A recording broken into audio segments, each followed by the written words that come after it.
It's the way we talk to ourselves. And people will say things like, I don't want to have a bad flight. I don't want to get anxious. I don't want to get nervous. But your unconscious mind doesn't process the negative word of not or don't.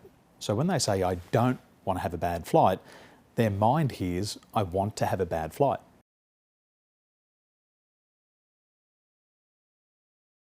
What happens with the fear of flying is people begin to have irrational thoughts in their mind.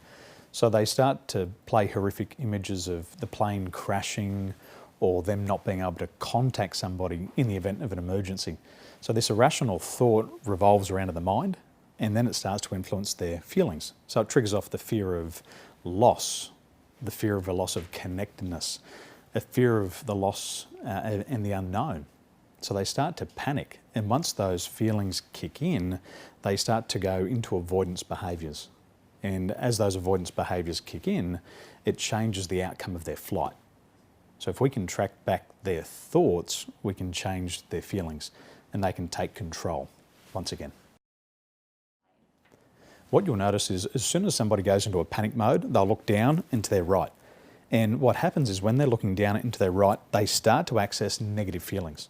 So the first thing you need to do is you need to look up.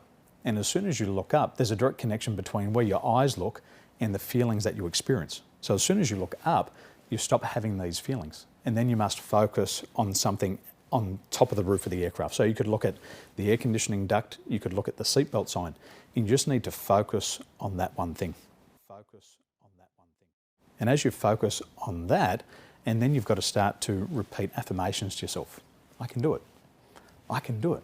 I can do it. And as soon as you say, I can do it, it changes and substitutes those negative feelings. And then you're left with positive feelings. And you can only hold one thought in your mind at a time. And if you're fearing flying and you're saying, oh, I can't do this, I'm panicking, and then you look up and you say, I can do it, I can do it, it automatically changes the feelings in the body and you're back in control. What we have is, it's called autogenic conditioning, and it's the way we talk to ourselves. And people will say things like, I don't want to have a bad flight. I don't want to get anxious. I don't want to get nervous. But your unconscious mind doesn't process the negative word of not or don't. So when they say, I don't want to have a bad flight, their mind hears, I want to have a bad flight. And they start to run all these patterns in their mind.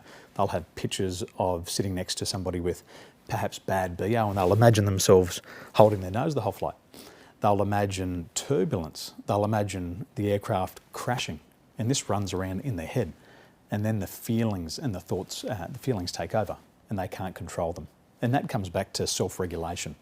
So if you're planning to have a flight, you have to see yourself taking off and landing safely and arriving to your destination in perfect health. And if you do that, you'll trigger feelings of calmness and relaxation. And if you do that, you'll have a great flight.